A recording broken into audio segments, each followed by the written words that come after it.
अच्छा, ये जो सर्कल मोशन कर रहा है, अगर कोई पूछे इसका रेडियस कितना होना चाहिए, अच्छा अक्सर क्वेश्चन ये पूछता है कि जब चार्ज पार्टिकल यहाँ से भागेगा तो मैक्सिमम वाई में कितना दूरी तय करेगा, तो आंसर 2r। तो मुझे r निकालने का दिमाग में होना चाहिए कि r कहीं से निकाले, और उसके लिए मुझे उसका हेल्प नहीं लेना है। तो अगर हमें ये जानना हो कि साइक्लाइड मोशन क्यों है, तो साइक्लाइड मोशन का मतलब ये होता है कि अगर एक साइकिल है मान लो। हेलो बच्चों, तो आज हम लोग सीखने जा रहे हैं इलेक्ट्रोमैग्नेटिक इंडक्शन।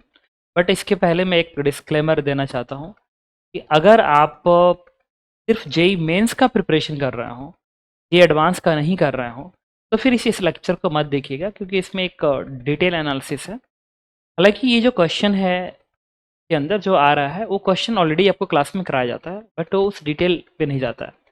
ठीक है, तो उस लेवल की जो एनालिसिस है उसमें कराई गई है। तो मेंस का प्रिपरेशन करते हैं तो नहीं ज़रूरत है, बट अगर आपको एडवांस का प्रिपरेशन करते हैं और आप चाहते हैं कि आपकी रैंक 5000 के अंदर आए, तो फिर इस तरह की एनालिसिस आपको देखनी होगी और उसको समझना होगा कि वो कैसे हो रहा है। ठीक है, तो ये क्लास का ही लेक्चर है, क्योंकि इतना टाइम मेरे पास होता नहीं है कि मैं रिकॉर्डिंग कर सकूँ।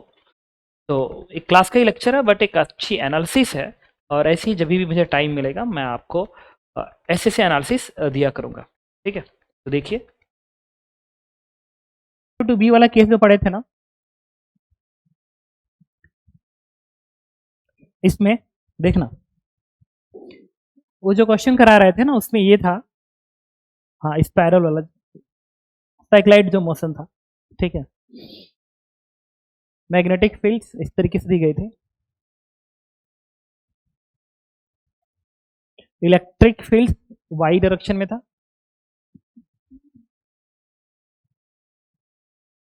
और एक चार्ज पार्टिकल को रेस्ट से रिलीज किया गया था। ठीक है, अब सुनना, एक तो उन्होंने जो यूज किया बेसिक फॉर्मूले के साथ से, वो तो स्टिल होल्ड करेगा ही करेगा, उसमें कुछ वो नहीं है। एक तो वो मेथड हमको ध्यान रखना है कि अगर इस पे यहाँ से रिलीज कर रहे हो, तो सबसे पहले हम ये जानते हैं कि प्लेनर मोशन हुआ कैसे, बिना इक्वेशन के थ्रू। तो अगर एक चार्ज पार्टिकल यहाँ से रिलीज करो तो मैग्नेटिक फोर्स तो आएगा नहीं, शुरू में इलेक्ट्रिक फोर्स आएगा। अब इलेक्ट्रिक फोर्स की वजह से वाई में भागेगा, तो वाई में जब भागेगा तो वाई में वेलोसिटी गेन करेगा। और एक और बात, मैग्नेटिक फोर्स कुछ भी हो जाए वो जेड डायरेक्शन में जा ही नहीं सकता, क्योंकि मैग्नेटिक फील्ड जेड डायरेक्शन में है। अब force Q B cross B होता है, जब मैग्नेटिक फील्ड जेड डायरेक्शन में है तो फोर्स मैग्नेटिक जेड में जाएगा नहीं, और यही नहीं है, और पार्टिकल इनिशियली रेस्ट में था, तो कोई कारण है जो जेड में वेलोसिटी दे नहीं सकता। भाई जेड में वेलोसिटी आने के लिए कोई फोर्स है जेड में, वो जेड में लेके जाएगा, और जेड में तो कोई फोर्स ही नहीं है।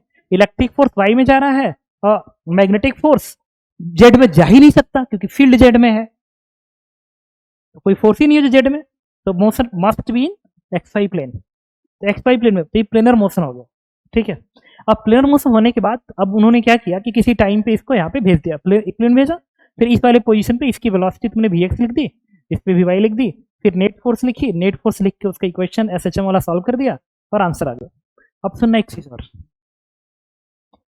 अब एक टर्म्स मैं यूज कर रहा था और मैं कहा था तुमसे कि अगर मैं फ्रेम चेंज करूं तो उस रिफरेंस फ्रेम में स्पेस में एक इंड्यूस इलेक्ट्रिक फील्ड डेवलप होता है।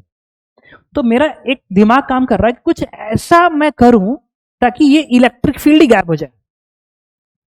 हाँ, तो मैं अगर ऐसा कुछ सोचूं कि इलेक्ट्रिक फील्ड गायब हो जाए, तो उस फ्रेम से सिर्फ मैग्नेटिक फील्ड दिखेगा, और मैग्नेटिक फील्ड में मोशन सर्कुलर हो जाएगा अगर वो परपेंडिकुलर है तो। सही है, तो अगर इलेक्ट्रिक फील्ड को गायब करना है, और मुझे पता है कि इंड्यूस इलेक्ट्रिक फील्ड की जो वैल्यू होती है ये होती है भी क्रॉस बी, यही तो लिखे थे हम लोग, भी ऑब्जर्वर क्रॉस बी। मैं चाहता हूं कि इंड्यूस इलेक्ट्रिक फील्ड नीचे को रहा है और वो इसी के बराबर आ जाए ताकि इलेक्ट्रिक फील्ड गायब हो जाए। तो ऑब्जर्वर को किधर मूव करना चाहिए ताकि भी क्रॉस बी का डायरेक्शन इस ई के उल्टा आ जाए, भी क्रॉस बी। तो अगर मैं कहूं, अगर मान लो सोचते, मान लो भी इधर होता, लेट भी इधर होता, ऑब्जर्वर इधर भागता, तो भी क्रॉस बी आ गया। अब उसको कैंसिल कर सकता है। अगर मैं ऑब्जर्वर को इधर भगाऊं ऊपर आएगा।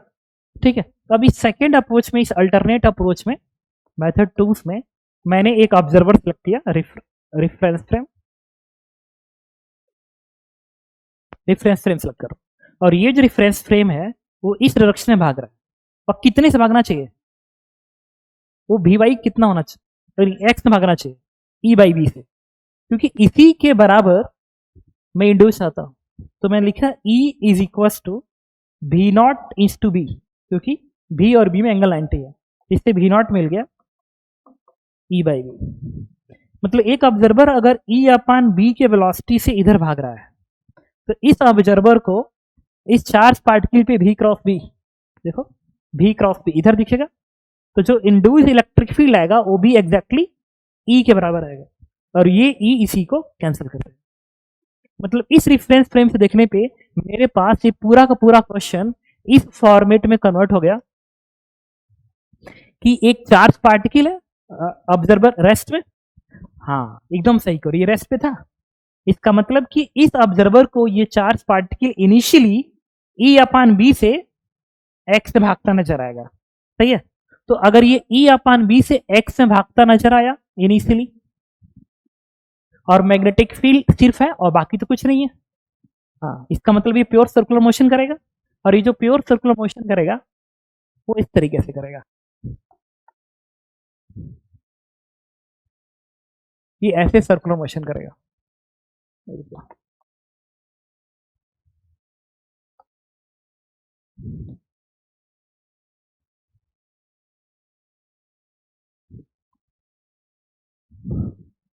अब ये सर्कुलर मोशन कर रहा है, ठीक है, तो ऐसे घूम रहा है। अब एक काम करते हैं, थोड़ा ग्राउंड फ्लोर में मोशन समझते हैं। तो अगर ये ऐसे घूम रहा है, मतलब उस ऑब्जर्वर को लग रहा है कि ऐसे घूम रहा है, तो उस अगर ग्राउंड फ्लोर से देखोगे तो यही वेलोसिटी ऐड हो जाएगी। तो जो चीज ऐसे घूम रहा है वो ग्राउंड फ्रेम से ऐसे घूमते हुए आकर भागता नजर आएगा, ठीक है। अब सुनना, अब थोड़ा सा कुछ चीजों पे वापिस आते हैं। अच्छा, ये जो सर्कल मोशन कर रहा है, अगर कोई पूछे इसका रेडियस कितना होना चाहिए, रेडियस तो M B upon Q B होना चाहिए। तो ये जो सर्कल टच कर रहा है उसका जो रेडियस होना चाहिए, दिस इज एम, बी की जगह पे E upon B upon Q B, तो इससे मुझे मिल गया M E upon Q B का स्क्वायर, ये मिल गया। इसका मतलब ये जो चार्ज पार्टिकल है जब यहां से शुरू करेगा, तो कोई पूछे कि वाई में मैक्सिमम कितना डिस्टेंस तय करेगा, आंसर इज 2r, तो 2m अपान क्यू बी का स्क्वायर, एक तो ये मिल गया आंसर। अब देखना, अगर मुझे ये, और ये तो y में बता रहा है। अच्छा, अगर कोई मुझे ये कहे कि चलो सारे इक्वेशंस लिख के देखते हैं, डिस्प्लेसमेंट की इक्वेशन लिखते हैं, तो हमें कुछ नहीं करना है, इसका डिस्प्लेसमेंट लिखेंगे और इसका डिस्प्लेसमेंट ऐड करेंगे, तो ग्राउंड फ्लोर में आंसर आएगा, ठीक है। तो चलो x लिखते हैं। t टाइम में ये जो एंगल तय करेगा theta, that is omega T, omega is the constant, और ओमेगा कुछ और नहीं क्यू बी अपान एम होगा। तो जो अगर ये x डायरेक्शन था और ये y डायरेक्शन है, तो मैं पूछूं x कोऑर्डिनेट कितना आएगा, it is r cos theta, हाँ ये रेडियस r है ना, r sin theta, r sin theta बनेगा, और sin theta is omega T, बन गया। लेकिन ये तो डिस्प्लेसमेंट मिला plus E by B into T, plus नहीं करेंगे माइनस करेंगे, क्योंकि रिफरेंस फ्रेम इधर भाग रहा है और इसके रिस्पेक्ट में वो है, हाँ वेक्टर सब। अच्छा बताओ, ये जो डिस्प्लेसमेंट है वो किसका है, पार्टिकल का फ्रेम के रिस्पेक्ट में है, और फ्रेम का जो डिस्प्लेसमेंट आएगा टी टाइम में इंच टू आई कैप, ठीक है, एक्स ही तो है एक तरह से।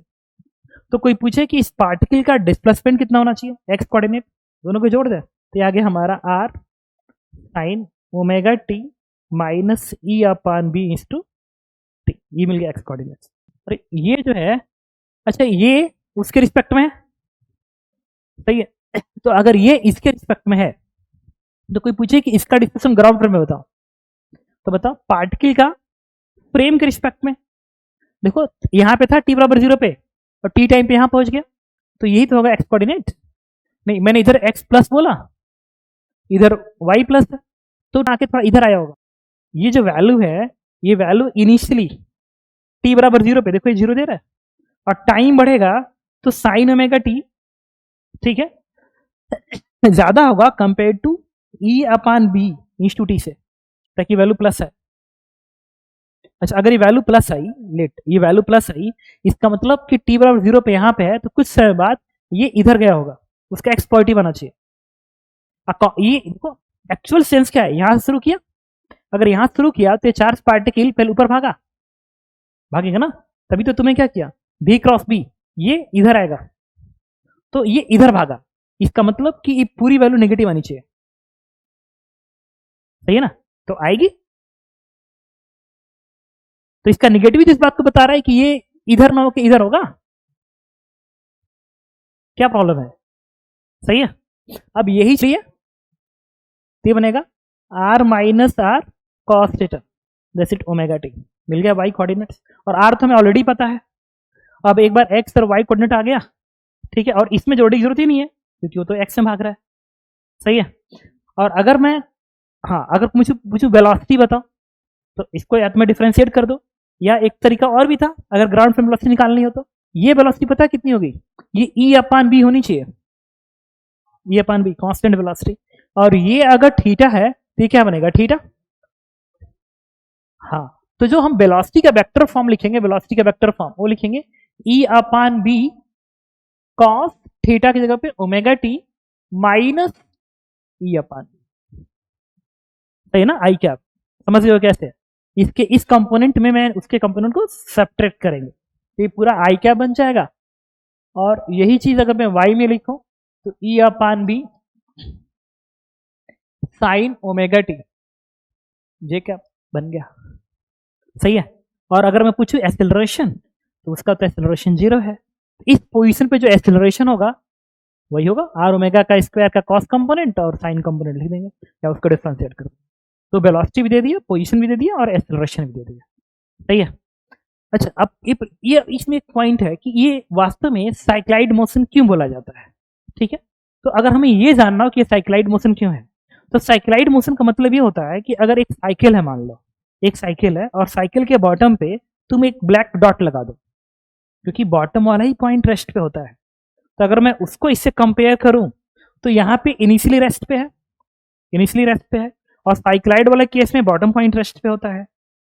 तो अगर बॉटम पॉइंट एक ब्लैक डॉट लगा दूं और कह दूं कि बाकी साइकिल मिस्टर इंडिया बन जाए, मतलब वो दिख नहीं रहा है, अब किसी ने ऐसे मार दिया, तो वो जो ब्लैक पॉइंट है बस वही मोशन में दिखेगा, तो वो जैसे ऐसे ऐसे घूमता हुआ दिखेगा, तो वो जैसा मोशन होगा उसी मोशन के चार्ज पार्टिकल फॉलो करना चाहिए, तो दोनों तब जाके सेम कहलाएंगे जब उसके डिस्प्लेसमेंट का इक्वेशन और इसके डिस्प्लेसमेंट का इक्वेशन एकदम सेम बन जाए, तो मैं कहूंगा कि वो मोशन ये मोशन सिमिलर है, दैट मीन्स अगर वो साइक्लाइड है तो भी साइक्लाइड मोशन है, ठीक है।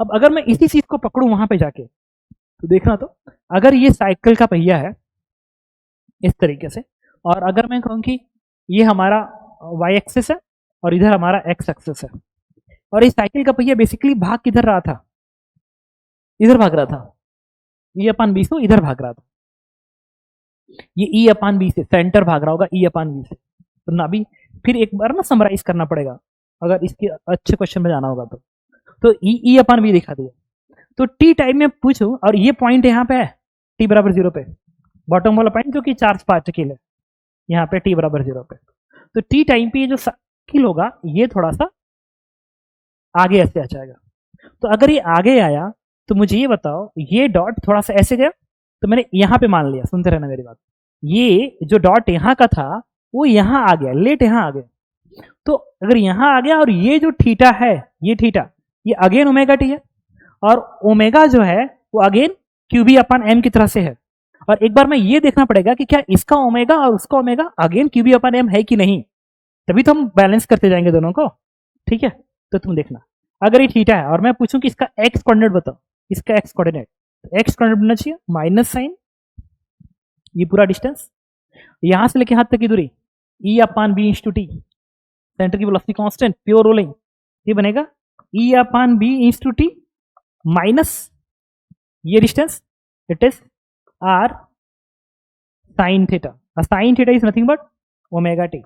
अब देखो जो हमने एक्स कोऑर्डिनेट लिखा है इधर मैंने सेम लिखा है, देखो यहाँ पे ई माइनस ई upon b t r sine omega t, तो ये जैसा ये इक्वेशन है वैसा ही ये वाला इक्वेशन है, ये वाला इक्वेशन है, अगर वही मैं वाई कोऑर्डिनेट पूछूं तो वाई कोऑर्डिनेट दूरी है, तो बनेगी R minus are cos omega T, इसका मतलब कि जिस फॉर्मेट में ये साइकिल का पहिया का मोशन है बॉटम का, उसी फॉर्मेट में वो चार्ज पार्टिकल का मोशन है, इसलिए वो मोशन ये मोशन कोइंसिडेंस हो गया। सही है। अगर तो फिर बोलेंगे कि वो एक साइक्लाइड मोशन है। सही है। अब इसमें ना कुछ चीजें, जैसे अभी तक मैं क्वेश्चन को अटेम्प्ट करने में मैं रेफरेंस फ्रेम का हेल्प लिया, लेकिन कुछ चीजें ना, जैसे कि अगर हमें रटना है, तो अगर हमें क्वेश्चन अटेम्प्ट करना है और मैं रेफरेंस फ्रेम का हेल्प ना लूं, तो कुछ इसका मैं हेल्प ले सकता हूं और फिर उससे लिंक कर सकता हूं सीधे। तो अगर मैं तुमसे ये कहूं अब कैसे याद करना है इस चीज को, और इसमें हम अभी एक केस 1 जो पढ़ रहे हैं वो है रेस्ट में, इनिशियली रेस्ट में था, और जब रेस्ट में नहीं होगा तो हमें फिर अगेन तो बेसिक के थ्रू, रेफरेंस फ्रेम के थ्रू जाना पड़ेगा, अच्छे क्वेश्चन में चलना है। तो अब इनिशियली रेस्ट है उस केस में, हम ऐसे दिखाएंगे, एक साइकिल का पहिया बनाएंगे, एक साइकिल का पहिया बना दिया यहाँ पे, और इसको मैंने वाई एक्सिस और एक्स एक्सिस दिखा दिया, ऐसा दिखा दिया। अब पूरा क्वेश्चन को बस रटने के फ्रेम में हम लिख रहे हैं। पहला पॉइंट साइक्लाइड मोशन है, साइक्लाइड मोशन है। दूसरा पॉइंट, और एक साइक्लाइड मोशन एक प्लेनर मोशन होता है, ये एक साइक्लाइड मोशन है जो कि प्लेनर है, और वो एक्स वाई प्लेन में मोशन कर रहा है। की पॉइंट्स आ रहे हैं। अच्छा, अक्सर क्वेश्चन में पूछता है कि जब चार्ज पार्टिकल यहां से भागेगा तो मैक्सिमम वाई में कितना दूरी तय करेगा, तो आंसर 2R। तो मुझे आर निकालने का दिमाग में होना चाहिए कि आर कहीं से निकाले, और उसके लिए मुझे उसका हेल्प नहीं लेना है। ठीक है। तो तुम देखना एक चीज, ऑब्जर्वर का हेल्प नहीं लेना, बेसिक क्वेश्चन का हेल्प नहीं लेना है, लिख दे साइक्लाइड्स। हाँ, अब देखना, अगर ये सर्कुलर मोशन है तो बॉटम पॉइंट का जो एक्सेलरेशन होता है ना सर्कुलर मोशन में, वो आर ओमेगा का स्क्वायर ही होता है। हाँ, एकदम सही बात कर रहा हूँ। वो टी बराबर 0 पे जो फोर्स है उससे जो एक्सेलरेशन आ रहा है वही है, और टी बराबर 0 पे मैग्नेटिक फोर्स नहीं है, रेस्ट में था, क्यू ही है। तो देखो आर की वैल्यू देना शुरू कर दिया। अब यहां से जो एक पॉइंट और हम याद रखेंगे कि ओमेगा क्या है, क्यू बी अपन एम, ये तो हमेशा होल्ड करेगा, और टी बराबर 0 पे ये है, और ये टी बराबर 0 पे होना चाहिए बेसिकली क्यू ई के बराबर होना चाहिए, क्यू ई के बराबर होना चाहिए, क्यू ई अपन एम के बराबर होना चाहिए, क्योंकि इनिशियली मैग्नेटिक फोर्स नहीं हुआ क्योंकि चार्ज पार्टिकल रेस्ट में था। समझ रहे हो ना। तो अब देखो आर अगर क्यूबी की वैल्यू में उठा के प्लेस कर दो ना, तो सीधे मुझे आर की वैल्यू वही दे देगा, एम ई का स्क्वायर अपन क्यूबी का स्क्वायर। और एक बार सही है ना, एक बार आर मिल गया तो मैं पूछूं कि मैक्सिमम कितना वाई में जाएगा, आंसर इज 2R। ठीक है। हाँ, और दूसरी चीज, अगर ये क्वेश्चन में ये कहा जा रहा है कि ये साइक्लाइड मोशन है, तो मैं ये कहूंगा कि velocity of centre is, velocity of centre of mass is E upon B. इसको याद करने का तरीका, v equals to R omega, देखो VCM equals to R omega नहीं होता है, साइक्लाइड मोशन से कंपेयर कर रहा हूं, VCM equals to R omega. R निकाल ही चुका हूं, ओमेगा पता ही है, जैसे प्लेस करेंगे ये ई अपॉन बी में कन्वर्ट कर देगा। ठीक है। अब मेरे सामने तो याद करने में एक तम से याद करना था, किसे याद करना था, किसे याद करना था, दूसरा ओमेगा इसे याद करना था। अब अगर मैं तुमसे कहूं कि बताओ कि ये किसी टी टाइम में कितना दूरी तय किया, मतलब ये चार्ज पार्टिकल यहाँ पे था, कितना दूरी तय किया इस डायरेक्शन में, एक्स में उसका कोऑर्डिनेट कितना है, हम इनके डेटा से निकाल सकते हैं, हमें उस इक्वेशन की जरूरत नहीं पड़ेगी। ठीक है। कितना वाई में मैक्सिमम दूरी तय किया, किसी पॉइंट का एक्सेप्शन कितना, अब सब मिलेगा। एक बार VCM मिल गया ना, तो ये यूनिफॉर्म प्योर रोलिंग मोशन है with constant velocity, pure rolling with constant velocity.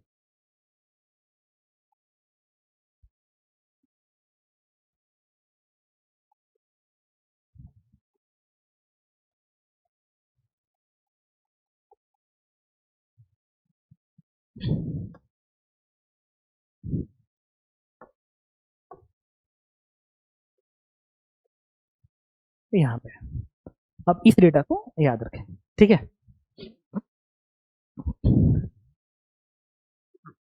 चलो एक क्वेश्चन करते हैं।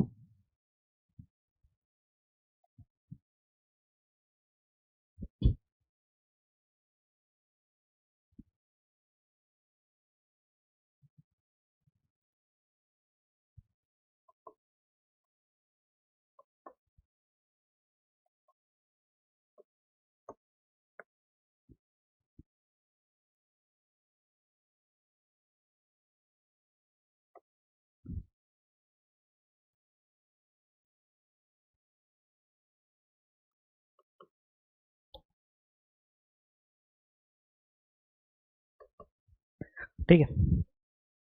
अब जो भी आंसर करेंगे वो किसी बेसिक से और किसी ऑब्जर्वर की हेल्प से नहीं करना है, हमें बस साइक्लाइड मोशन के कॉन्सेप्ट के हेल्प से करना है, क्योंकि वो हम फेमिलियर उसके थ्रू। लिखो तो question,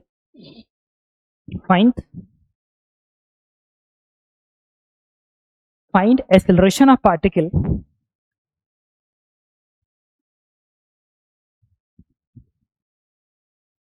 find acceleration of particle at maximum y coordinate, at maximum y coordinate। अच्छा, बिना सॉल्व किए बता सकते हो कि मैक्सिमम y कोऑर्डिनेट पे इसका एक्सेलरेशन किधर होना चाहिए? किधर होना चाहिए? एकदम नीचे कर होना चाहिए, तभी तो नीचे लौट रहा है, नहीं तो ऊपर नहीं जाता। इसका मतलब ये हो गया। अच्छा बताओ, t बराबर 0 पे एक्सेलरेशन किधर है? ऊपर है, j में है, क्यूवी, सिर्फ क्यूवी अपन m है, और टॉप मोस्ट पॉइंट पे एक्सेलरेशन नीचे को होना चाहिए। क्या वो भी क्यूवी अपन होगा? और वो नीचे को रहे। अच्छा, ये तो उससे हेल्प से ले रहा है, फिर वो साइक्लाइड का हेल्प ले रहा है। अब थोड़ा इसमें आते हैं। ये तो वो है प्योर सर्कुलर मोशन में, प्योर रोलिंग मोशन में बॉटम का एक्सेलरेशन आर ओमेगा स्क्वायर ऊपर और टॉप का एक्सेलरेशन आर ओमेगा स्क्वायर नीचे नीचे होता है। मुझे हाँ, ये यहाँ पे मुझे ये बताओ, मैं अब इस कॉन्सेप्ट से अब फैक्ट है कि ऐसा ही होगा। मतलब अगर इनिशियल क्यू अपन एम है तो टॉप का एक्सेलरेशन भी क्यू अपन एम होना ही चाहिए। ये क्यू अपन एम तो ऊपर कर था, मैग्नेटिक इलेक्ट्रिक फोर्स ऊपर कर है, टॉप मोस्ट पॉइंट पे कुछ तो हो रहा होगा कि एक्सेलरेशन नीचे को आ रहा है। इलेक्ट्रिक फील्ड का फोर्स ऊपर ही होगा ना।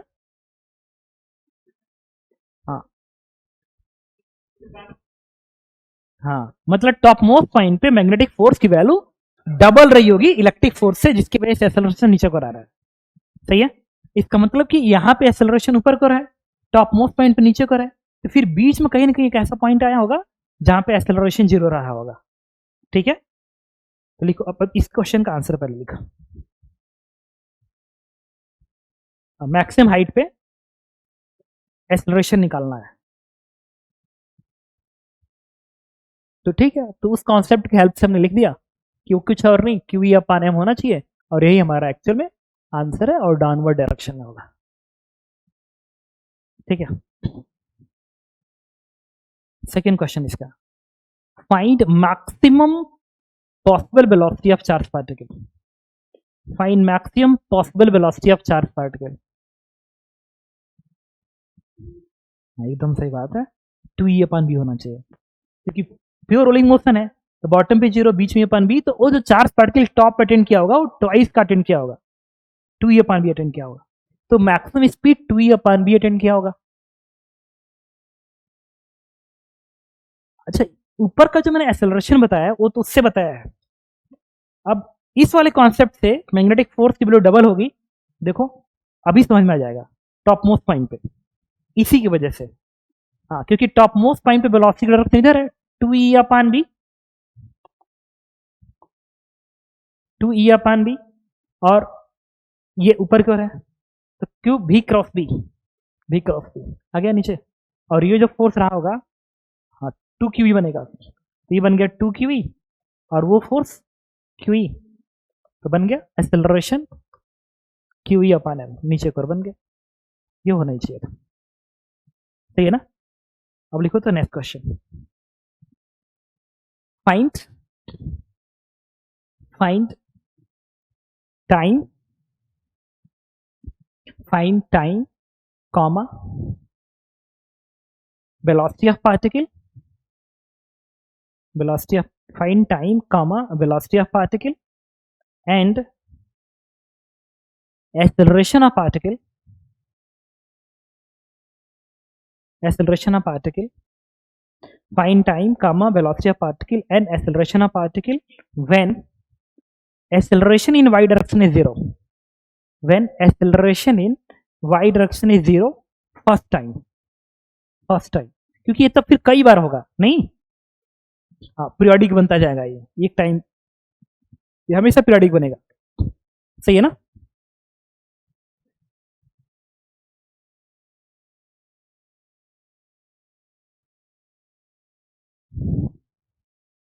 अब पूरा वही कॉन्सेप्ट लगाएंगे, प्योर रोलिंग वाला कॉन्सेप्ट।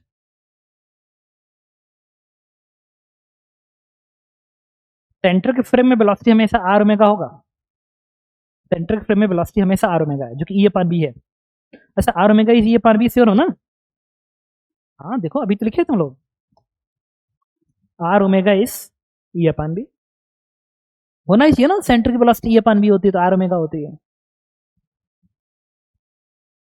तो सबसे पहले वो थीटा ही बताओ ना, कितना एंगल पे होगा? पाई बाई 2 पे।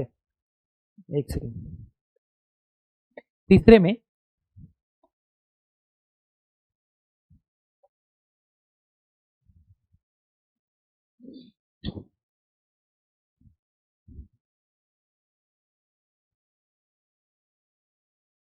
सेंटर से थीटा एंगल दिखा दिया, ठीक है, थीटा इज ओमेगा टी। और यहाँ पे इसकी जो वेलोसिटी होगी ना, ये होगी ई अपान बी। बट ये वेलोसिटी है किसके फ्रेम में? सेंटर के फ्रेम में। नहीं ये कैसे घूम रहा है, आगे भाग रहा है ना, इधर आएगा।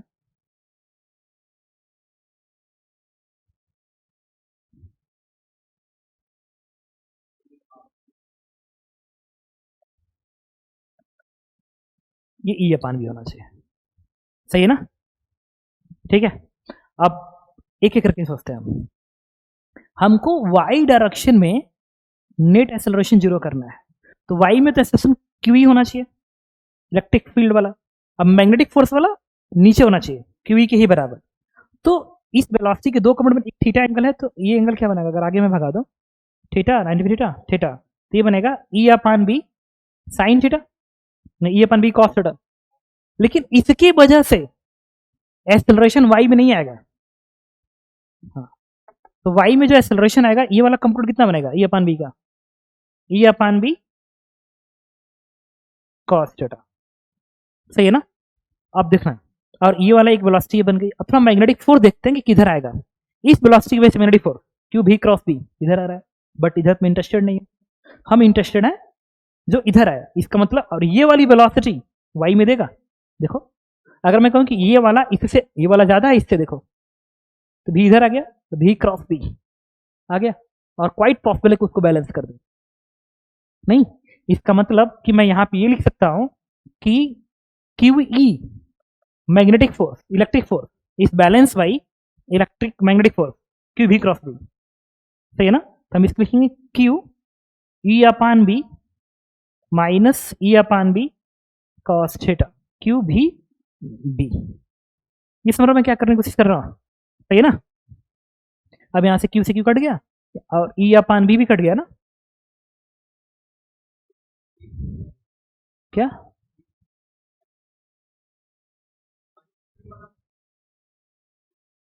हाँ वाई में तो एक्सेलरेशन है क्यू का, इलेक्ट्रिक फील्ड का।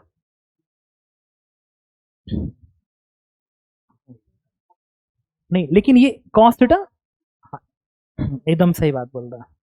तो कॉस थीटा को जीरो आना ही चाहिए था, इससे थीटा क्या आ गया 90, मतलब 90 डिग्री पे ऐसा रहा होगा। हाँ, अब क्वेश्चन में क्या पूछा गया था? पहला क्वेश्चन था किस टाइम पे होगा, तो ये थीटा 90 है ना, omega T, omega is constant, pure ruling motion है, हमें टाइम मिल गया। इसका मतलब हमारा जो आंसर आना चाहिए theta equals to Q B upon M is to T one. तो इससे टी वन आएगा हमारा pi M upon 2 Q B. अच्छा ये बताओ, अगली बार जब फिर कब होगा? क्या ये 90 डिग्री इधर होगा तो होगा?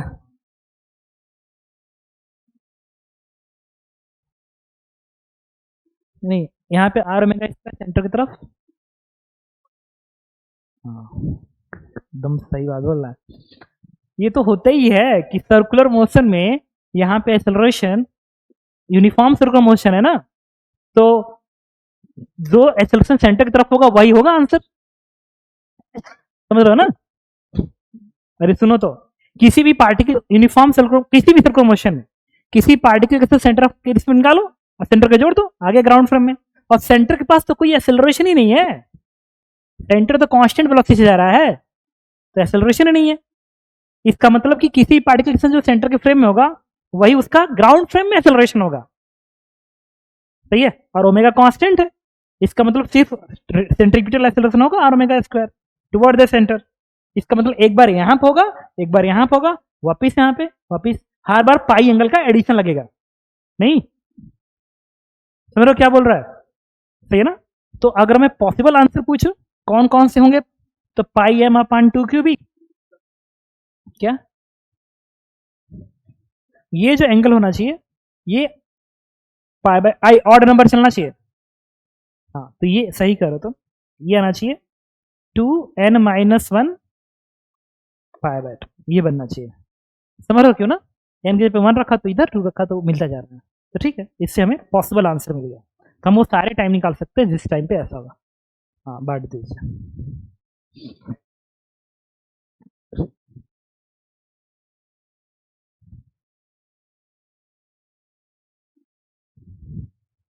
वो ईएमआई का ही मॉड्यूल है, असाइनमेंट ईएमआई का। अच्छा ये टाइम आ गया, अगला क्वेश्चन क्या था? एक्सेलरेशन ना, वेलोसिटी एंड एक्सेलरेशन। तो हाँ एकदम सही बोल रहे हो। वही तो, पूरे क्वेश्चन को ना जब तुम रोलिंग लेके जाओगे तो पूरा क्वेश्चन ही अटेम्प्ट हो गया। सही है ना? सही बात। तो इसकी जो स्पीड आनी चाहिए वो E/B√2 होना चाहिए। हो गया स्पीड, ठीक है। अब वेक्टर फॉर्म में भी लिख सकते हैं इसको, E/B कैप और E/B आई कैप, मिल गया। और एक्सेलरेशन पूछा गया था ना, बिल्कुल आर ओमेगा स्क्वायर, वो QE अपान एम ही होगा, और उधर आई कैप बन जाएगा, माइनस आई कैप बनता रहेगा, हमको मिलता जा रहा है। फिर कोऑर्डिनेट पूछा गया था, सही है ना? हाँ अच्छा, वेलोसिटी और एक्सेलरेशन तो ठीक है, ठीक है। अच्छा बताओ, अगर मुझे कोऑर्डिनेट निकालना था इस टाइम पे, मतलब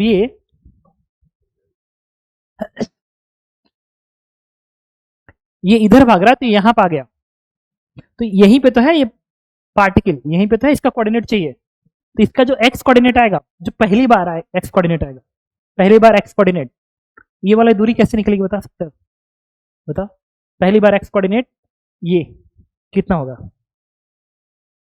E/B ये जो टाइम आया है t, उठा के मैं यहां रख दे t1 माइनस ये वाली दूरी घटा दो जो कि r है, हमें r पता है, मिल गया एक्स कोऑर्डिनेट। पहली बार नहीं, किसी भी टाइम में निकाल सकते हैं भाई, t1 चेंज n चेंज करते जाओ तो ये तो वैल्यू तुम्हें मिलती जाएगी, और ये r घटाना है हर बार, कोऑर्डिनेट मिलता गया। मैं पूछूं y कोऑर्डिनेट कितना होगा? इट इज ऑलवेज r के बराबर ना, ये हमेशा r के बराबर आएगा, r कोऑर्डिनेट्स, ये दूरी y रहेगी, सही है ना? और कुछ था इसमें? इतना ही था, हटाओ इसको।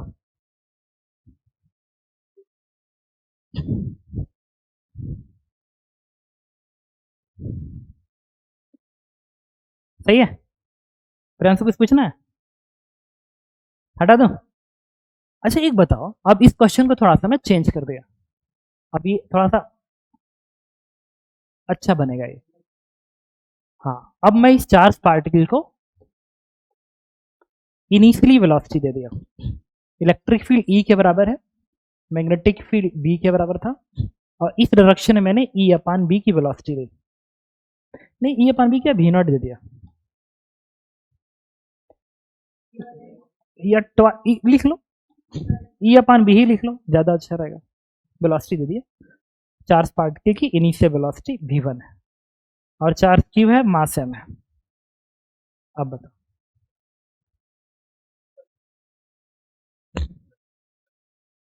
हाँ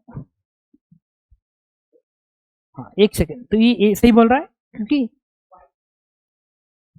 अच्छा ये कैसे तुमको समझा कि 2E/V बन जाएगा? हाँ ये कैसे पता चला? सही बात है, अभी कॉपी मत करना।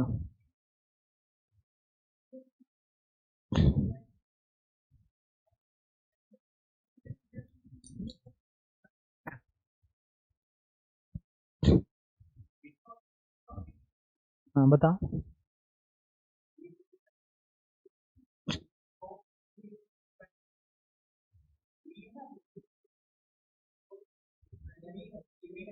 हाँ वो एकदम सही बोल रहा है, motion will be straight line with constant velocity E/B।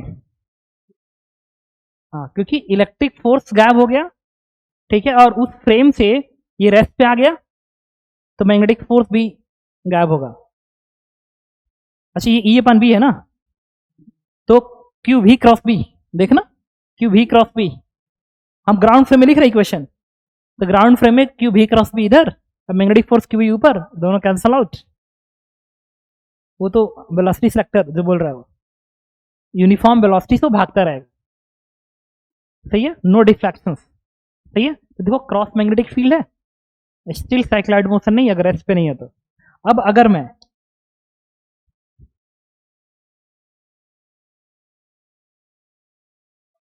हाँ, कोई बात नहीं, अभी तो हमने ई पन भी दिया था ना। अभी ये पिछला क्वेश्चन समझ गए तुम, पिछला क्वेश्चन समझ गए, उसमें कोई डाउट? अगर क्वेश्चन यही होता तो इसमें कोई डाउट? क्वेश्चन यही है, मुझे डाउट बताओ, इसमें क्या डाउट है, मुझसे स्ट्रेट लाइन है कि नहीं? तुम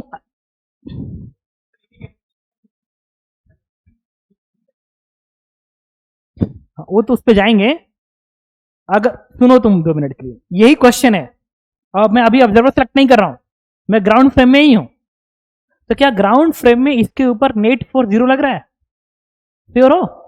नेट फोर्स 0 है तो velocity will be constant, motion will be straight line, तो ग्राउंड फ्रेम में ये एक्स एक्सिस में से घूमता चलता हुआ नजर आएगा। अब फ्रेम करो क्या, फ्रेम तुमने उल्टा सेलेक्ट किया, सोचते हैं ना, सोच लो थोड़ा सा, तो तुमने एक फ्रेम ऐसे सिलेक्ट किया ई अपान बी से। अब बताओ, अगर मैं इस फ्रेम को सिलेक्ट करूं और मुझे इस फ्रेम से प्रूफ करके दिखाओ कि इस फ्रेम के हेल्प से मैं सब कुछ एक्सप्लेन करूंगा और अंतिम में ग्राउंड फ्रेम में स्ट्रेट लाइन मोशन आएगा। अच्छा, इस फ्रेम से इसका मोशन कैसा दिख रहा है बताओ? इस फ्रेम से इसका मोशन डबल से दिख रहा है, सही है। तो मुझे बताओ, इस फ्रेम से तो इलेक्ट्रिक फील्ड गायब हो गया, हाँ, इलेक्ट्रिक फील्ड गायब हो गया इस फ्रेम से, भी क्रॉस बी।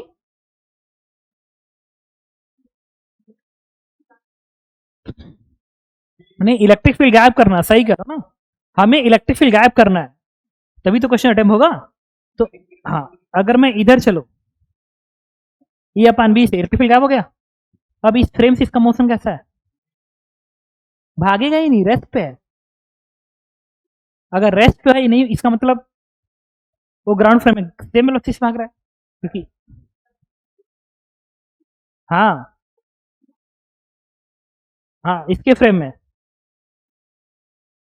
अरे इलेक्ट्रिक फील्ड क्या होती है, भी क्रॉस बी, भी ऑब्जर्वर की वेलोसिटी होती है ना कि पार्टिकल की, तो फ्रेम की वेलोसिटी ये अपान बी है, तो इस फ्रेम से वो रेस्ट पे आया, मतलब स्ट्रेट लाइन मोशन कर रहा है। अच्छा, इसी में फिर उसी चीज पे वापिस आता है, अगर इसकी वेलोसिटी मैं इधर ही, ठीक है, 2e अपान बी दिया होता, तो इसका इसका मोशन क्या कैसा होता ना? अब स्ट्रेट लाइन नहीं होगा, हाँ। अच्छा, ग्राउंड फ्रेम से सोचना अब मुश्किल हो जाएगा, इसलिए मुश्किल हो ग्राउंड फ्रेम सोचना, क्योंकि ग्राउंड फ्रेम में इलेक्ट्रिक फोर्स साथ मैग्नेटिक फोर्स भी आएगा, और जब मैग्नेटिक फोर्स आएगा तो मैग्नेटिक फोर्स देखो नीचे को, भी क्रॉस भी नीचे को आ रहा है, मतलब इसका डिफ्लेक्शन नीचे होगा, नीचे होगा, और साथ में इलेक्ट्रिक फोर्स ऊपर को लग रहा है, लेकिन ये ज्यादा है इसलिए डिफ्लेक्ट नीचे को करेगा, तो इसके बाद इसका मोशन नीचे को होना है, बट सर्कुलर मोशन तो नहीं होगा, नहीं नहीं, ग्राउंड फ्रेम में कह रहा हूं, हाँ। अब ऑब्जर्वर के फ्रेम पे जाएंगे, मतलब ग्राउंड फ्रेम से इसको हैंडल करना मुश्किल है, क्योंकि दोनों आ जा रहा है ना, तो दोनों, अगर ग्राउंड फ्रेम से दोनों को हैंडल करोगे तुम, तो फिर वही बेसिक इक्वेशंस बनेंगे, एसएचएम वाले इक्वेशंस बनेंगे, और उससे अगर हमें बचना है तो हमें कुछ ऐसा दिमाग लगाना पड़ेगा ताकि इसका मोशन सर्कुलर हो जाए मैग्नेटिक फील्ड के अंदर, और सर्कुलर होने के लिए हमें ऑब्जर्वर पे जाना पड़ेगा, सही है। तो अगर मैं ऑब्जर्वर सेलेक्ट कर लूं, ऑब्जर्वर किधर भागना चाहिए, ई अपान बी से, ई अपान बी से इधर भागना चाहिए, तो अगर इस फ्रेम से मैं देखूं तो मैग्नेटिक इलेक्ट्रिक फील्ड गायब हो गया, बी क्रॉस बी सिर्फ इलेक्ट्रिक फील्ड बचा, और इसके फ्रेम से इसकी वेलोसिटी, तब ई अपान बी आ गई, और अगर ई अपान बी आ गई तो क्या इसके फ्रेम से इसका मोशन प्योर सर्कुलर दिखेगा कि कुछ और दिखेगा? एकदम प्योर सर्कुलर दिखेगा, हाँ।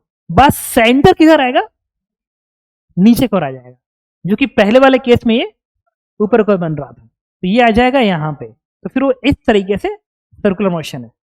अब अगर मैं पूछूं कि बताओ ये ग्राउंड फ्रेम इसका मोशन कैसे है, तो ग्राउंड फ्रेम में ये वाला जब इसमें ऐड कर दोगे तो 2E/V बन जाएगा। इसका मतलब कि हाँ, मतलब हाँ, पहले वाले केस में जब हम लोग पहले रेस्ट वाला सॉल्व कर रहे थे उसमें वो यहां वाला था t बराबर 0, आपकी बार t बराबर 0 उसी का टॉप वाला है, सुनो ना। फिर वो ये दूरी होगी ना ये, अब यहां पे सर्कुलर मोशन शुरू होगा, ये ऐसे आएगा इस तरीके से, फिर ऐसे उठेगा, फिर ऐसे जाएगा, फिर ऐसे जाएगा, समझ रहे हो। और एक टाइम के बाद फिर ये रेस्ट पे आएगा यहाँ पे, और ये जो रेस्ट पे आएगा उसके यहां से यहां तक आने का टाइम में π/2 का एंगल नहीं, पाई एंगल तय करेगा। देखो ये यहां था, आ गया यहाँ पे ना, तो सेंटर पे पाई एंगल तय किया, तो पूछे कितने टाइम वो रेस्ट पे आएगा, तो हम सीधे वही पाई = ओमेगा टी, ओमेगा क्यूब/m से ना वो आंसर दे देगा। तो वही क्वेश्चन है बट अलग अलग ओरिएंटेशन का है, सही है।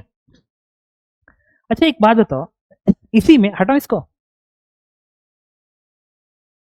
तुमको समझ आ रहा है क्या बता रहा हूं। अब मैंने इस इलेक्ट्रिक फील्ड की जगह पे एक और इलेक्ट्रिक फील्ड लगाई, वो मैग्नेटिक फील्ड की डायरेक्शन में दी, हटा इसको। हाँ अच्छा एक बात बताओ, अब ये क्वेश्चन और अच्छा देखो कैसे बनता। एक इलेक्ट्रिक फील्ड तुमने ऐसे दी, सुनना इधर, एक इलेक्ट्रिक फील्ड ऐसे दी, और एक इलेक्ट्रिक फील्ड अगर मैं ऐसे दे दूं जेड में,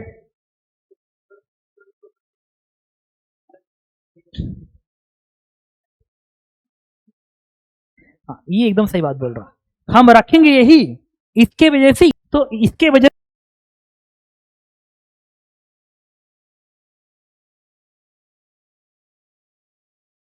से मोशन सर्कुलर हेलिक्स, तो increasing pitch with helix, ground frame इसका मोशन, हाँ ऐसे हेलिक्स मतलब वो ऐसे भागेगा, ऐसे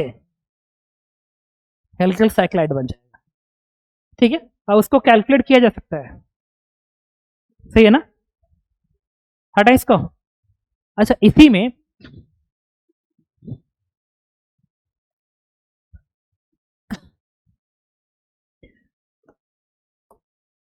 मैग्नेटिक फील्ड भी है और इलेक्ट्रिक फील्ड मैंने ऐसे ही दिखाया, बट इस चार्ज पार्टिकल को मैंने इस डायरेक्शन में प्रोजेक्ट किया E/B से, E/B से। एक काम करता है ना, इसको एक एंगल प्रोजेक्ट करता है ऐसे, E/B √2 से प्रोजेक्ट किया, एंगल इज 45 डिग्री। अब बताओ, ठीक है, लिखो तो question.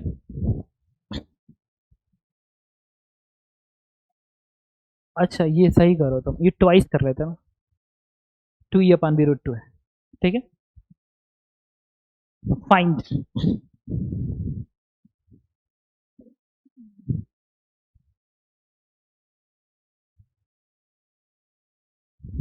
find maximum possible y coordinate, find maximum possible y coordinate,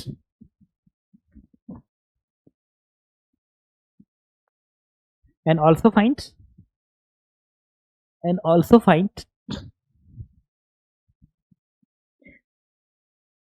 velocity as a function of time, also find velocity as a function of time।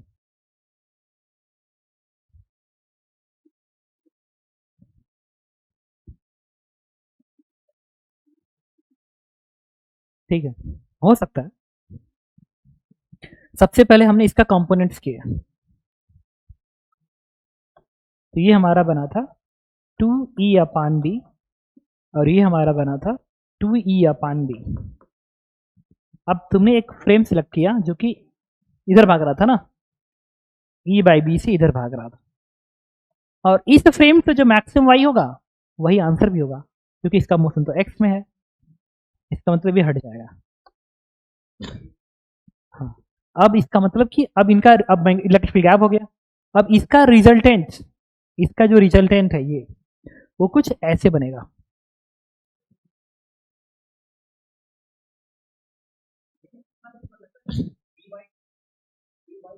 नहीं, एक बार इसका पाथ ट्रेस कर देते हैं ना, ये भी इधर है, भी क्रॉस भी, इसका मतलब सेंटर कुछ ऐसे आएगा, इधर कहीं सेंटर बनेगा और इतने रेडियस पे ये सर्कुलर मोशन करेगा।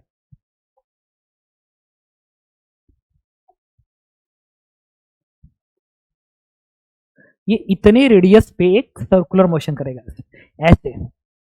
नहीं, अगर कोई पूछे इसमें तुमसे कि बताइए ग्राउंड फ्रेम में मोशन कैसा होगा, तो ऐसे घूमते हुए भागेगा। सही है। अब जो मैक्सिमम वाई कोऑर्डिनेट होगा वो तो यही दूरी है, यहां से लेके यहां तक, क्यों, और ये रेडियस है आर। अब कोई पूछे इस आर की वैल्यू कितनी होगी, तो एम भी अपान क्यू बी, और भी जो होगा वो इस वेक्टर का रिजल्टेंट होगा। हाँ, तो होगा ई अपान बी √5। ये हो गया हमारा M E √5 upon Q B का स्क्वायर। सही है। अब मुझे ये डिस्टेंस चाहिए, ये डिस्टेंस पाने के लिए हमें, हाँ, ये वाला एंगल थीटा चाहिए। क्यों? हाँ, एकदम तुम सही कह रहे हो। ये, हाँ, ये वाला एंगल तुम्हें पता है थीटा, तो ये थीटा होगा, ये भी थीटा बनेगा। क्यों? तो फिर हमारा ये वाई मैक्स आ गया। देखो, जो वाई मैक्स की वैल्यू आ गई, it is R minus are cos theta. नहीं, और थीटा निकल चुका है हमारा। हाँ, टेन थीटा कितना आएगा? टेन थीटा आएगा हमारा 2 आ जाएगा, तो फिर कॉस उठा के प्लेस कर देंगे, हमें आंसर मिलेगा। सही है ना? आप पूछा गया था इसकी क्या बताओ, velocity as a function of time, यही ना? हाँ, तो कोई दिक्कत नहीं है। अब हमको क्या करना पड़ेगा ना, इस पोजीशन के बाद टी टाइम में देखेंगे कि कितना एंगल तय किया, और उस एंगल को, उस वाले एंगल को ओमेगा टी लिखेंगे। फिर इस v का एक कंपोनेंट है, एक कंपोनेंट से समझ लो, √5 की हेल्प से, वेलोसिटी की हेल्प से कॉस कंपोनेंट, वाई कंपोनेंट, और फिर उसमें ये वेलोसिटी ऐड करनी पड़ेगी। समझ क्या बोलने की कोशिश कर रहा हो? सही है। अच्छा, इसमें अगर कोई ये कहता कि मैक्सिमम एक्सेलरेशन, ये चार्ज पार्टिकल का मैक्सिमम एक्सेलरेशन कितना है?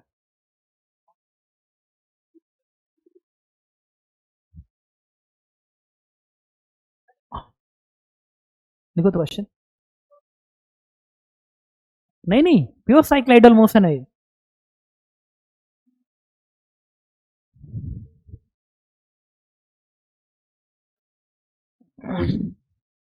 सुनो तो रुको, ये सुनो तो बता रहा हूँ, 2 मिनट रुको। ये ऐसे घूम रहा है और ये स्पीड कितनी है? ये स्पीड है, हाँ, ई अपान बी √5। मैं प्योर सर्कुलर मोशन की, प्योर रोलिंग मोशन की बात अभी नहीं कर रहा हूँ। हाँ, ये प्योर रोलिंग मोशन जैसा नहीं है, उसका उसमें तो एक टाइम पे रेस्ट पे था, ठीक है, बट इसमें अगर ये ऐसे घूम रहा है, ऐसे घूम रहा है,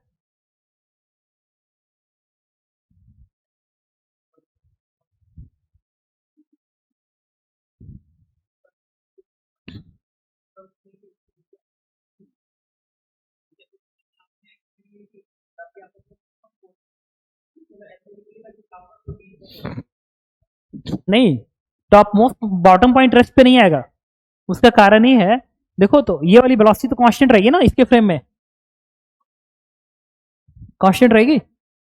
हाँ, बॉटम नहीं आएगा क्योंकि ये कांस्टेंट है। और कोई पूछे कि बताओ कि इसकी, ऐसा कोई पूछे इस चार्ज पार्टिकल की मैक्स, लिखो तो पहला क्वेश्चन, एक क्वेश्चन और नोट करो इसका। टाइम का फंक्शन निकालना कोई मुश्किल काम नहीं है, बीटा एंगल ओमेगा टी, फिर कंपोनेंट, फिर इस वेलोसिटी का वेक्टर फॉर्म ऐड कर देंगे। देखो तो, find maximum and minimum possible speed.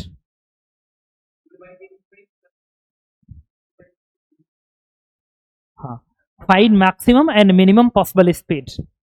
तो जो भी मैक्स आएगा, भी मैक्स वो आएगा ई अपान बी √5 +1, और जो भी मीन आएगा ई अपान बी √5 -1। इसका मतलब ये हुआ कि अगर सबसे ज्यादा स्पीड यहाँ पे है और यहाँ की स्पीड उधर ही है मिनिमम, मतलब पूरे लाइन पे कहीं जीरो नहीं हुई, इसका मतलब ये रोलिंग मोशन विथ स्लिपिंग है। Rolling motion with slipping.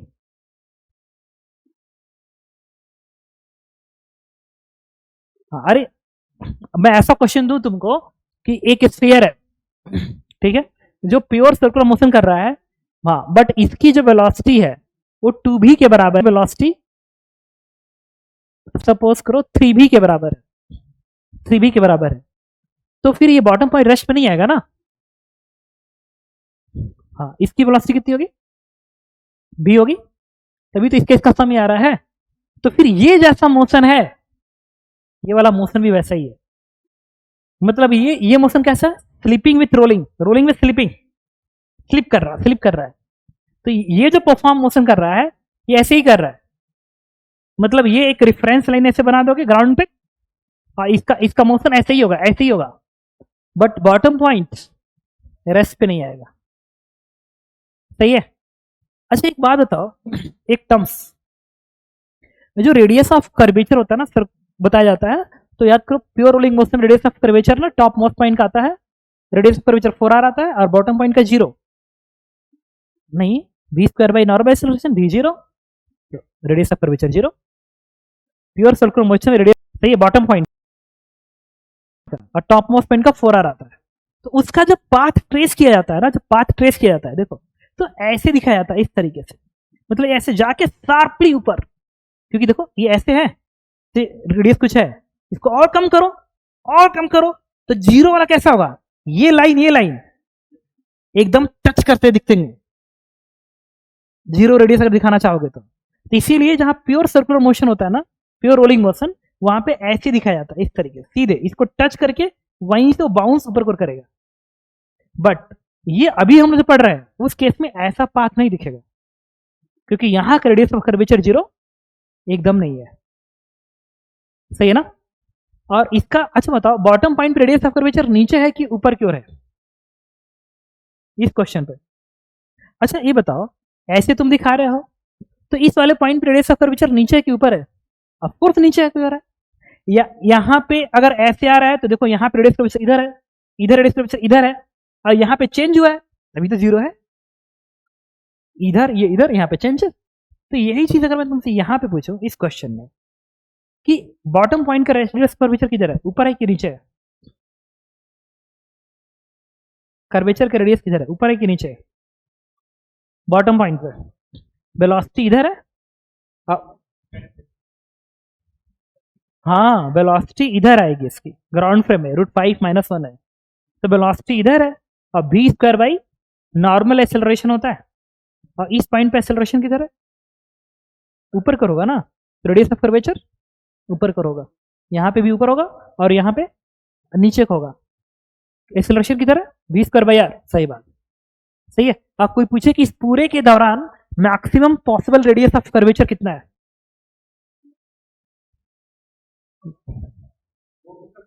Ground, तभी तो सर्कुलर मोशन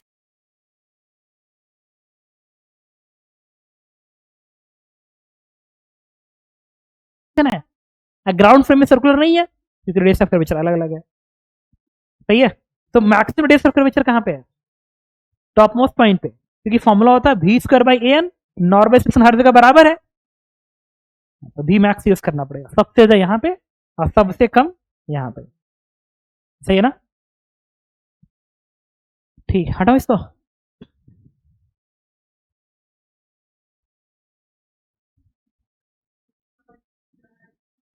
क्यों, सुनो तो, ये फ्रेम क्या है, इनर्शियल है, इनर्शियल फ्रेम से जितने भी एक्सेलरेशन आएंगे, क्या हर फ्रेम से वही रहेगा, ग्राउंड फ्रेम से भी वही रहेगा, इसका मतलब जो टॉप पे एक्सेलरेशन होगा वही बॉटम पे एक्सेलरेशन होगा। सही है, एकदम सही है। अगर ये इनर्शियल तो हर फ्रेम से एक्सेलरेशन सेम रहेगा। हाँ, कर देगा।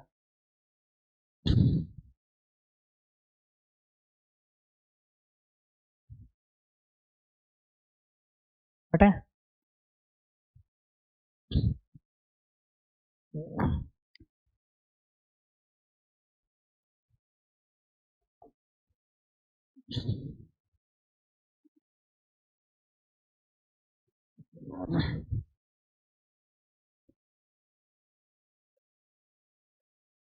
बस थोड़ा सा ना रुको भाई। मान लो इलेक्ट्रिक फील्ड नहीं है, सिर्फ मैग्नेटिक फील्ड है, ठीक है। लेकिन मैग्नेटिक फील्ड का जो फंक्शन है ना, वो टाइम के साथ चेंज हो रहा है इस तरीके से। हाँ, और ये इस तरीके से चेंज हो रहा है। हाँ, और यहाँ का जो टाइम है वह है पाई एम अपान क्यूबी, 2 पाई एम अपान क्यूबी। ऐसे ही करते हुए वो आगे की ओर जा रहा है, और ये है बी नॉट के बराबर, और ये है माइन बी नॉट के बराबर, ये माइनस बी नॉट के बराबर है, ठीक है। 1 सेकेंड रुको, तो ये फील्ड ना हटाई दो, वो फील्ड का अभी हटाओ, रुको। मैग्नेटिक फील्ड्स सपोज करो एक्स डायरेक्शन में, बी, अभी पॉजिटिव, ये B X basically, magnetic field सिर्फ एक्स में। और इधर मैंने ये अल्फा एंगल पे मैंने वेलोसिटी वी नॉट दे दी, कॉपी करो तो ऑब्लिक इंसिडेंस का क्वेश्चन है, क्योंकि अल्फा 90 नहीं है, ठीक।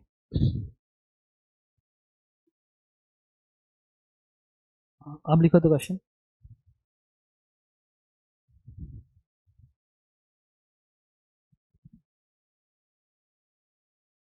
और मैग्नेटिक फील्ड इनिशियली मतलब इतने टाइम तक एक्स में रहेगा, प्लस एक्स में रहेगा, इतने टाइम तक माइनस एक्स में जाएगा, इतने टाइम पे प्लस एक्स में जाएगा। Find coordinate of particle at t is equal to, find coordinate of particle at t is equal to 5 pi m upon qb, comma 5 pi m upon qb, comma 5 pi m upon 2 qb, 5 pi m upon 2 qb, ठीक है। Find coordinate of particle at T बराबर 5 pi m upon qb, comma 5 pi m upon 2 qb, 2 का term extra लगा दिया, ठीक है। अब फिर हमने इसके कंपोनेंट्स का हेल्प ले लिया, तो इधर जो बनेगा वेलोसिटी वो बनेगा क्या, नहीं कराया, ऑब्लिक इंसिडेंस में नहीं कराया, उसमें अल्फा 90 डिग्री था, ये नहीं कराया होगा,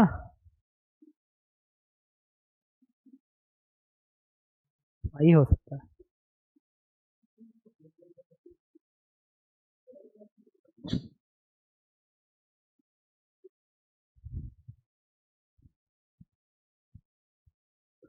ये नहीं है, अरे वो तो प्लेन में घूम रहा था ऐसे, ये प्लेन के बाहर वैसे घूमेगा अब।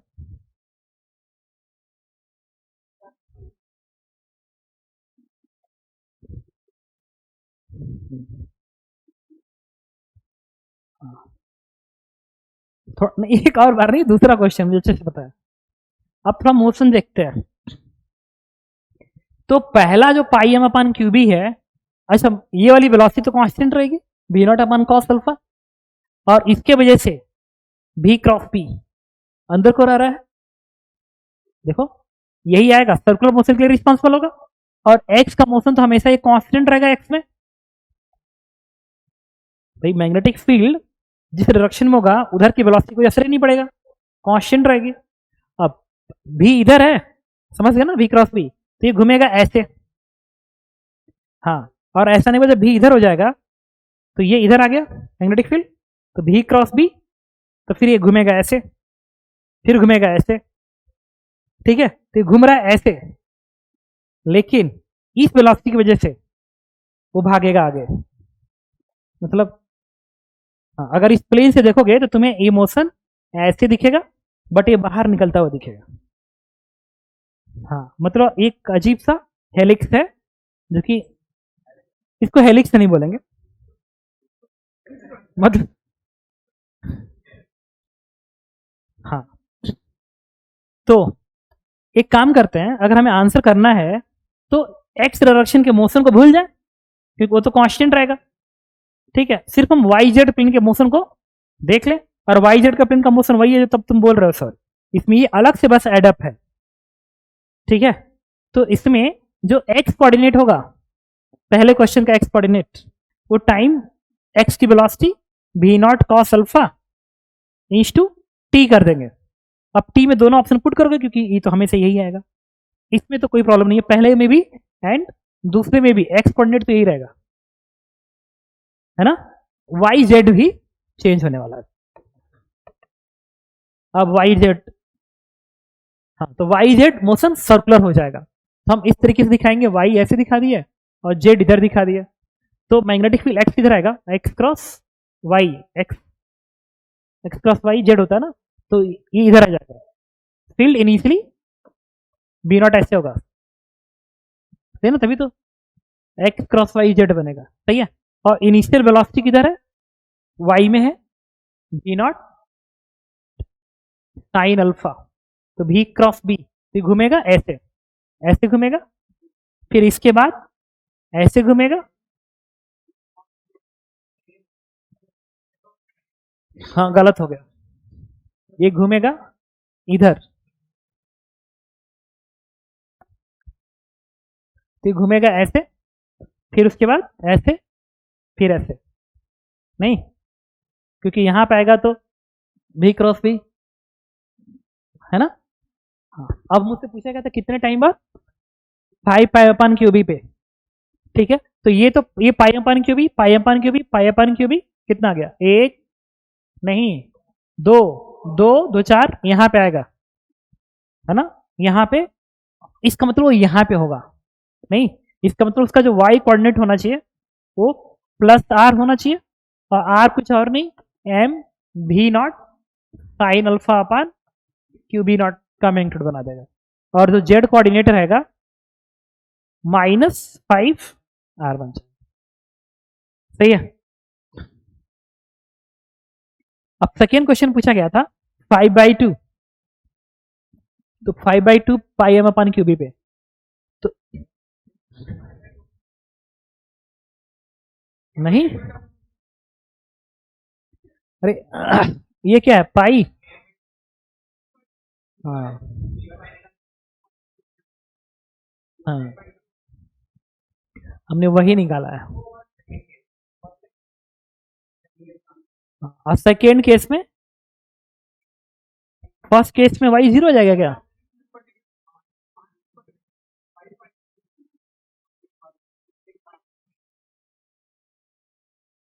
वाई कितना आएगा, वाई 0 होगा ना,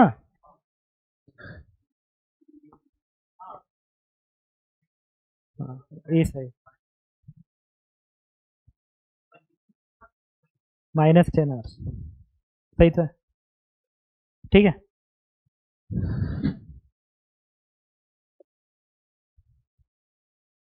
हटाए,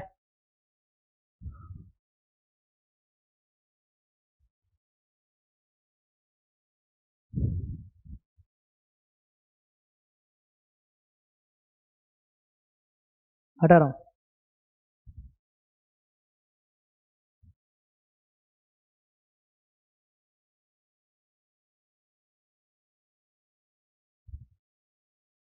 पे चल रहे हैं अभी, अभी नहीं, मतलब अगले लेक्चर से चलेंगे, अभी तुमको होमवर्क देंगे ना तो सब में सब दिखेगा, फिर इनको करना जरूरी है, कुछ नहीं है खास। सुनो, एक क्वेश्चन और करते हैं, ये क्या, नहीं इरोडो का क्वेश्चन है और इजी क्वेश्चन है, ये करंट इसमें आई फ्लो कर रहा है, और यहां से डी डिस्टेंस पे एक चार्ज पार्टिकल है, चार्ज क्यूब मास एम का, इसको मैंने इधर फेंका वेलोसिटी v नॉट से, ठीक है। तो जब ये v नॉट से फेंकोगे ना, तो इससे मैग्नेटिक फील्ड पोजीशन के साथ चेंज हो रहा है, तो इतना तो कंफर्म है कि मोशन ना सर्कुलर तो नहीं होने वाला है क्योंकि फील्ड बदल रहा है, ठीक है। लेकिन ये कुछ भी हो जाए इस वायर को टच नहीं कर सकता, ठीक है, तो इससे एक मिनिमम दूरी आएगी,